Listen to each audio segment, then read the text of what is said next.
I will start that. I am the graduate of King Edward Medical College, and I came to AKU for further training after my internship from Mayo Hospital in Lahore. And at that time, there was no residency program in neurosurgery. So I was just taken as a medical officer in the neurosurgery subspecialty. And I was thinking that I will go to general surgery in residency. So at that time, only two of us were there as a medical officer and running the whole subspecialty of neurosurgery. And we had 6 consultants. And so I was the chief resident from day one because I was the only person who was leading the team.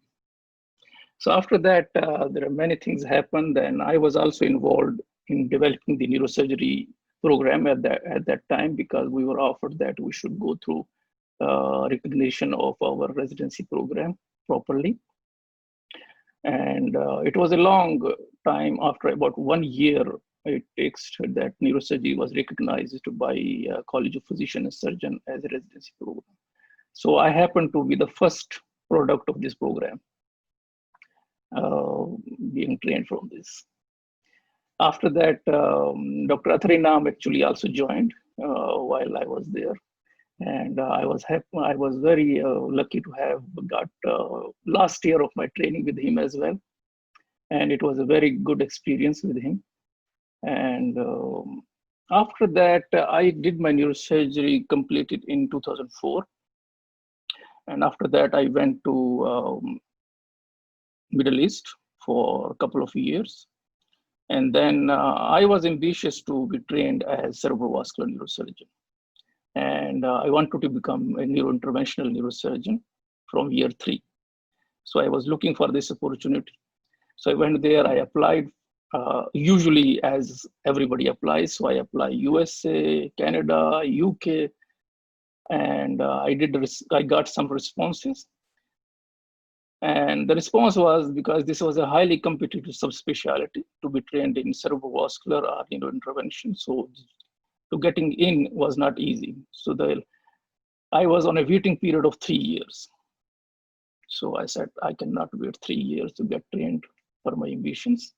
So I said, world is open. So let's look for other opportunities. It's not only Canada, USA, and UK around. The world is big. So I started looking for other options. So then I applied and I found my fellowship in Switzerland. Zurich, University of Zurich.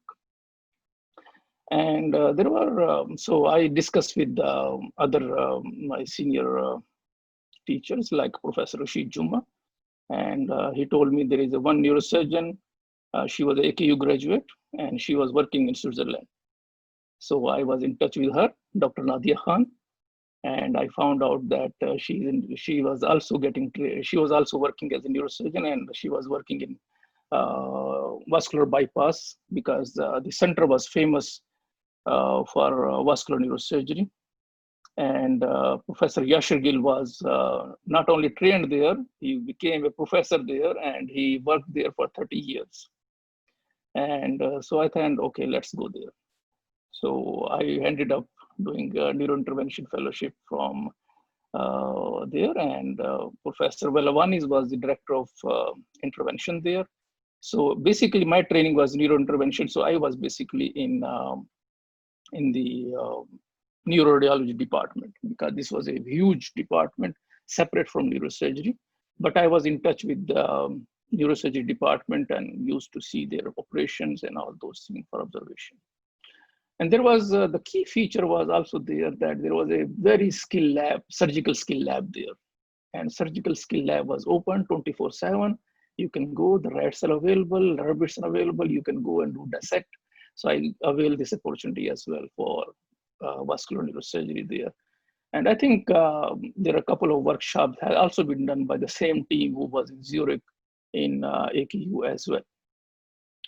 So after completing my fellowship there, I came back to, I was always enthusiastic to come back to Pakistan, but there was no opportunity to come back and work there because I needed a separate neuroangio suite, which should be under me alone so that I can be independent and, establish the unit. because the concept of neurointervention was not very popular at that time in 2007, I think. So I joined again Middle East in UAE, but I was very ambitious. So the hospital was not offering me what I wanted. Okay, so ultimately I ended up for a couple of years back to Karachi because Dr. Rashid Jummah asked me to come back, and he has a separate neuroengineering suite under the neurosurgery department, and I can go and work and start a neurointervention service there. So I came to Pakistan in 2008, and I established a unit in Jinnah Postgraduate Medical Center. And there was a separate neuroengineering suite there. And 2 years, we did all kind of procedures there. And I proved that we can do, and we can run a subspecialty there. But unfortunately, that was a very unfortunate time in Karachi because there was instability and there was security concern, and bomb blasts were happening here and there. And the turning point was when the bomb blast happened in JPMC. And I was living in the residential area, which was in the JPMC for doctors. At that time, family was not convenient to stay there, so we decided to go back to out of country. And so I went to Malaysia. So it's a long journey. So in Malaysia, I worked 6 years, and in different state of Malaysia, and I was working both as neurosurgeon, as well as I have the opportunity to start in certain areas as neurointervention as well. After completion from Malaysia, I moved to Qatar, which is my present position. And I'm working both as a neurosurgeon as well as a neurointerventionist here. And I'm also involved in academics here. I am the Director of Education for medical students and interns, as well as I'm assistant professor for in the College of Medicine in Qatar University. And I'm also involved in establishing a residency program, which is already there for the long time, but it has not been recognized from ACGME. So currently we're involved in the recognition of residency program. It's a big residency program. We have 15 residents in different level of training. And we also have a residency program in Malaysia as well. Okay, and it was a centralized program for training.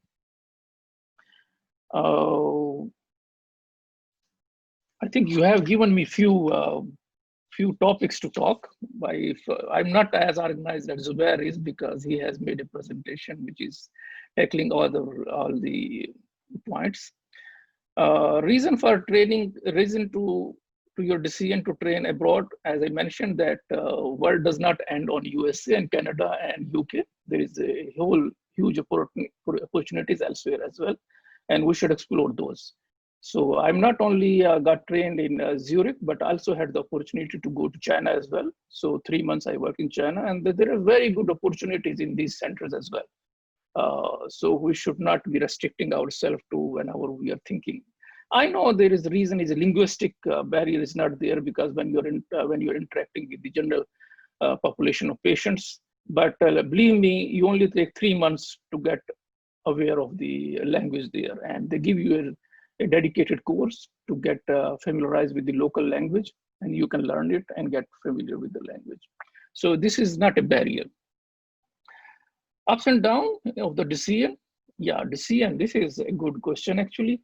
My decision to do neurosurgery only when I came to AKU and joined AKU, and I decided that I think this is a subspecialty I pursue. So I discussed with my seniors and took their opinion from who are also still working there. I think Professor Rashid Jummah, Ahmad Ali Shah, and they were the professor at that time. Dr. Athar joined later on. I already completed almost completing the residency program. So when there was one time when there was no residency program getting recognized or taking time in AKU. So, and I was very motivated to do neurosurgery alone. So I resigned from AKU and I went to JPMC and joined the neurosurgery program there. And then at that time when the program was recognized, so Dr. Inam Inamur Rahman, I think, Naimur Rahman. He was the senior neurosurgeon, and he was the first, I think, residency program director in AKU. He asked me to come back, and you will be our first resident in our program. So I came back and I joined the program at that time. So this is my story to come to neurosurgery program in AKU.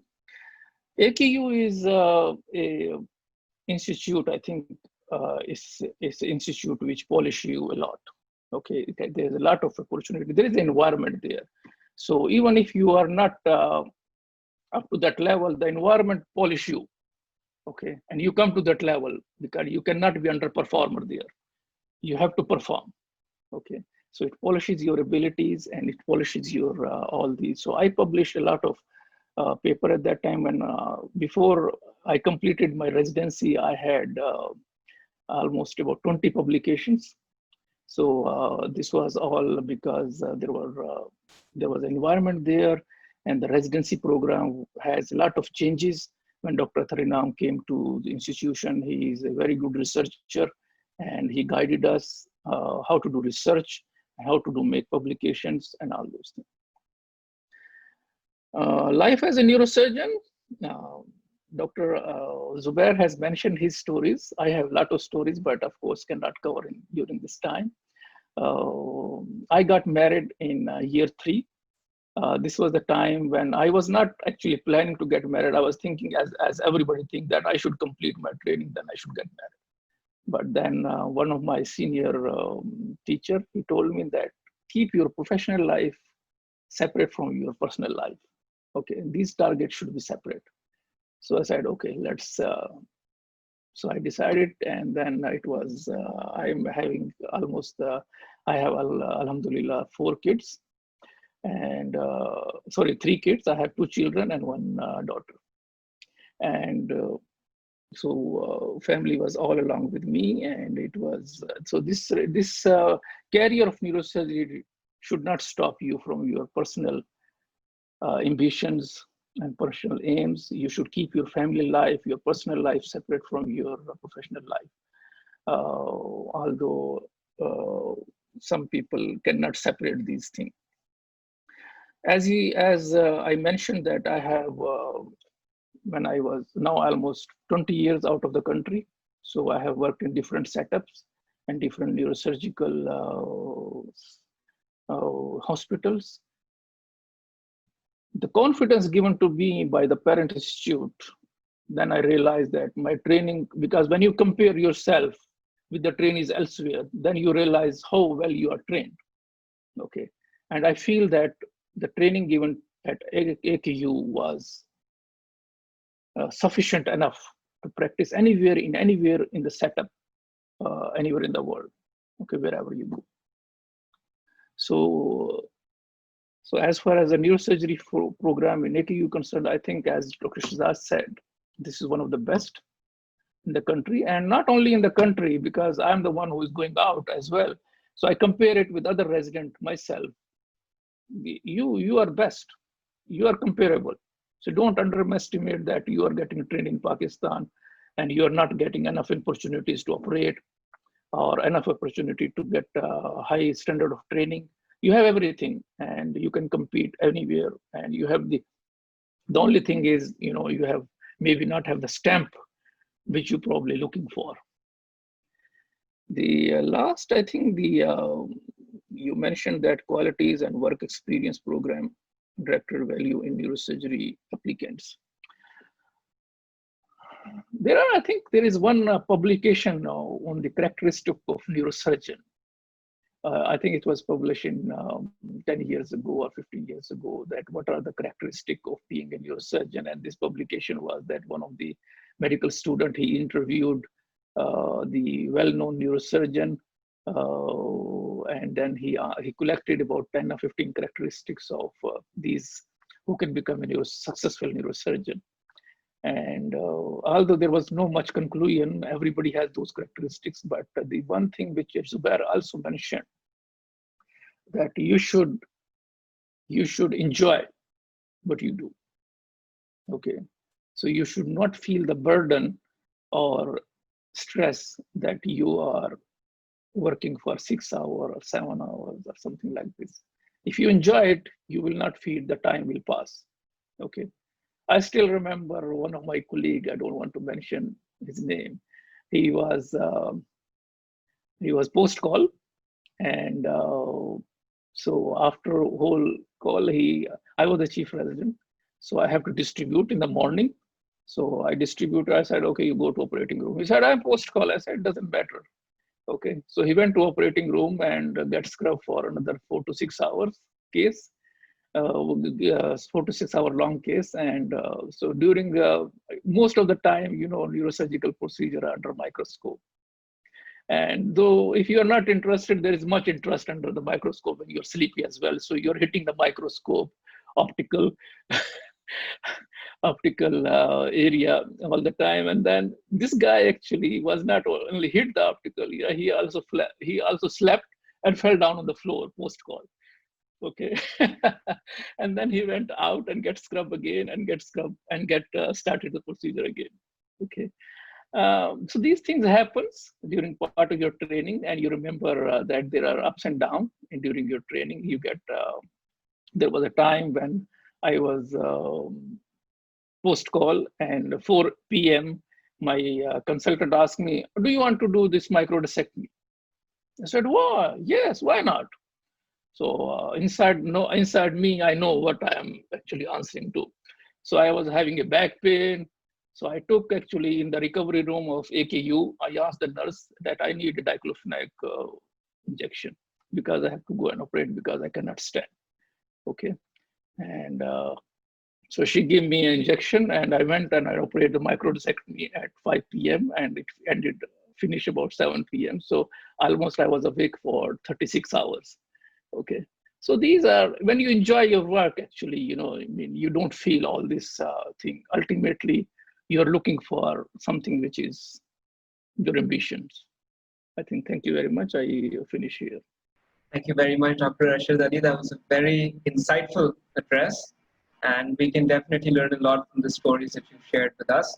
We have a few questions for you sent by our participants, and we would appreciate if you could answer them.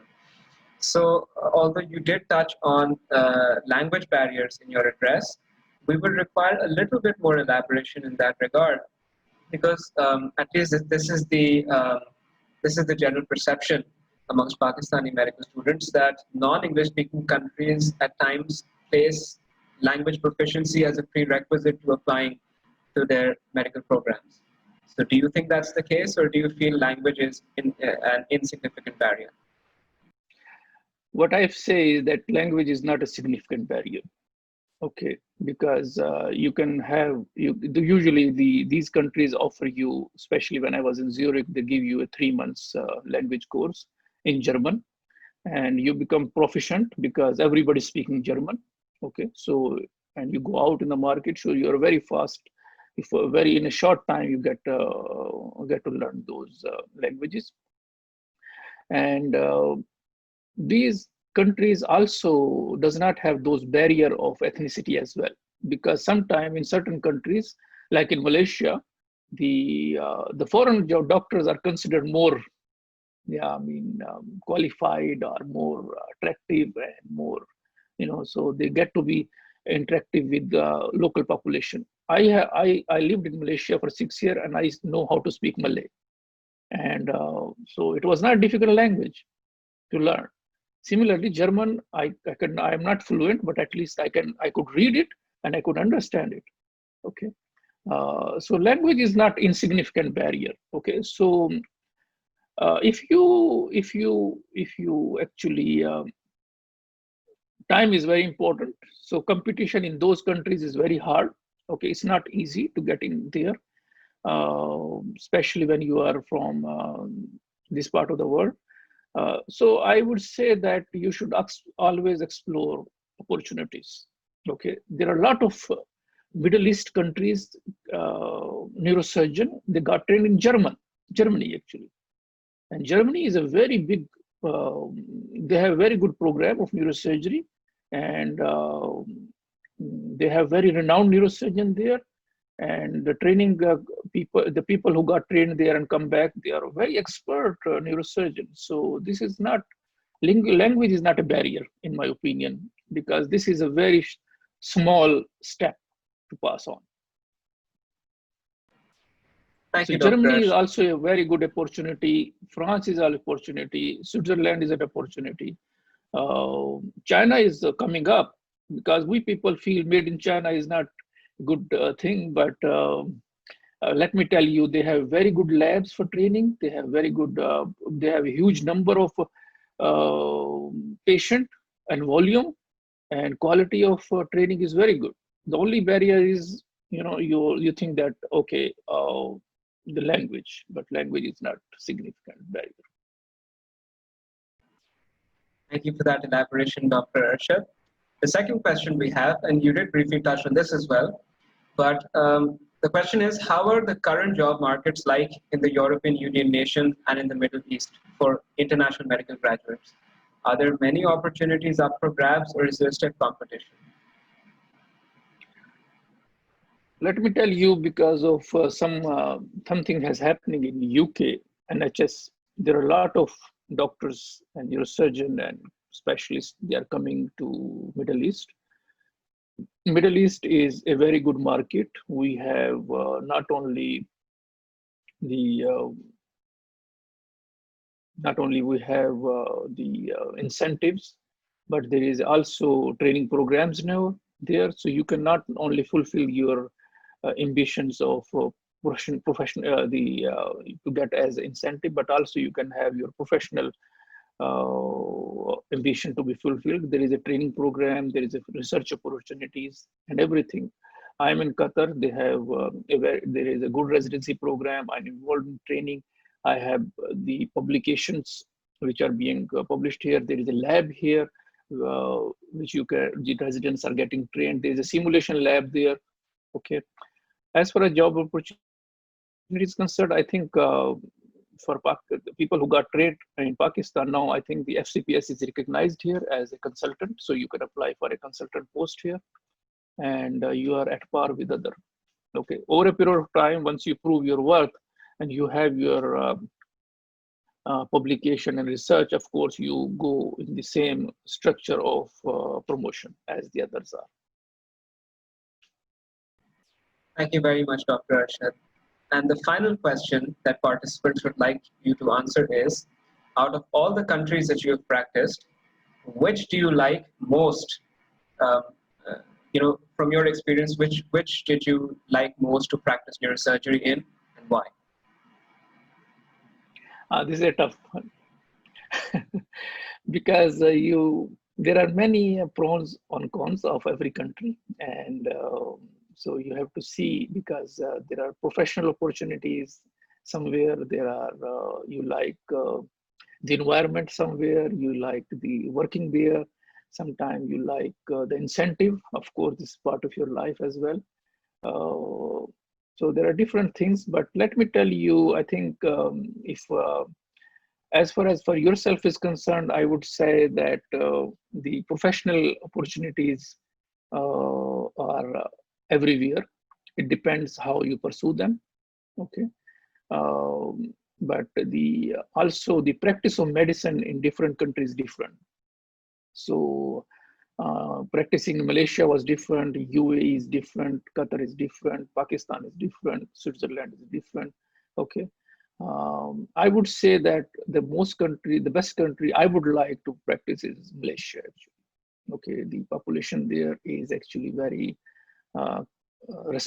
respectful, and they give you a due respect, and they are not very demanding, and the environment, I like it there, and this is a very diverse country actually as well, because it's not only Malay population there.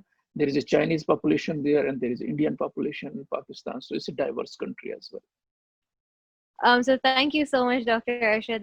I'm very sure that this was very informative and very helpful for all the participants and for us as well. And so thank you to Dr. Shahzad Shamim and to Mr. Zubair Tahir. We are also honored to be joined by a very special guest, Dr. Athar Inam, who is a neurosurgeon, professor of neurosurgery, and chairman of surgery at Aga Khan University, and also the patron of the Neuroscience Interest Group. I would like to invite him now to address us all. Dr. Athar Inam, over to you.